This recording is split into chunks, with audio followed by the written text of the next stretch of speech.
watch. বাংলাদেশের বিপক্ষে 2024 সালের টি-20 বিশ্বকাপে ম্যাচ জিততে আফগানিস্তানের হয়ে ছলচাতুরির আশ্রয় নিয়েছিলেন গুলবাদিন নাইব।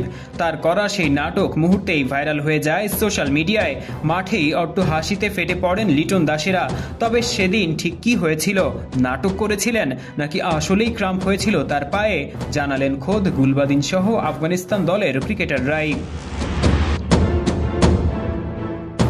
মূল ঘটনায় যাওয়ার আগে একটু প্রেক্ষাপট মনে করিয়ে দিই। বাংলাদেশ আফগানিস্তান ম্যাচে বাংলাদেশকে সেমিফাইনালে যেতে হলে দ্রুত সময়ে ম্যাচ জিতে নিতে হতো।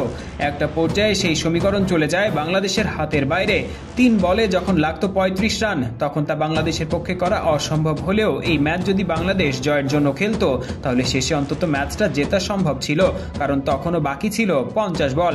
তবে তাতে আবার টুর্নামেন্ট থেকে বিদায় ঘণ্টা বেজে যেত আফগানদের। এ সময় মাঠে শুরু হয় গুড়ি গুড়ি বৃষ্টি। মজার ব্যাপার হচ্ছে ডিএলএস মেথডে তখন আবার 2 রানে পিছিয়ে বাংলাদেশ। ঘটনা যখন তখন আফগানিস্তান কোচ জোনাথন ট্রট মাঠে বার্তা পাঠান, ম্যাচ যথাসম্ভব স্লো করে দাও, বল করার মাঝে বাড়িয়ে দাও সময় যাতে চলে আসে বৃষ্টি আর সুবিধা পায় আফগানিস্তান। তবে সেটা মাঠে কারো নজরে না পড়লেও নজর কাড়ে গুলবাদিনের। আর তখনই স্লিপে ফিল্ডিং করা গুলবাদিন পায়ে হাত দিয়ে শুয়ে পড়েন যেন তার ক্রাম্প হয়েছে। আর এই দেখে হাসির রোল পড়ে যায় মাঠে।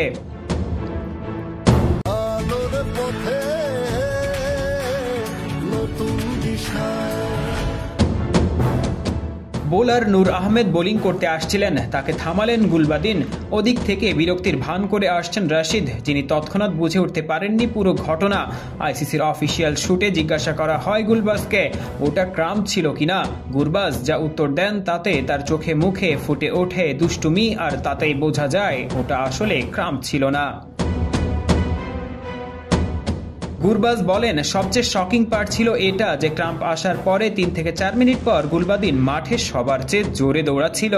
আমারও চোট ছিল, আমি ওই একই ডাক্তারকেই দেখাই, তবে ওই একই ডাক্তার আমাকে দৌড়ানোর জন্য প্রস্তুত করতে পারেননি। পরে গুলবাদিন অবশ্য নিজেও বলেছেন, দলের সবসময় ব্যাট আর বল হাতেই আপনাকে মাঠে প্রয়োজন হয় না। বুদ্ধিমানের জন্য গুলবাদিনের এই কথাই যথেষ্ট। অভিনয় জগতের অনেক তারকারা নাকি তাকে এই ঘটনার পর মেসেজ করে বলেছেন, তুমি সেরা। পারভেজ ইমাম, অন ফিল্ড।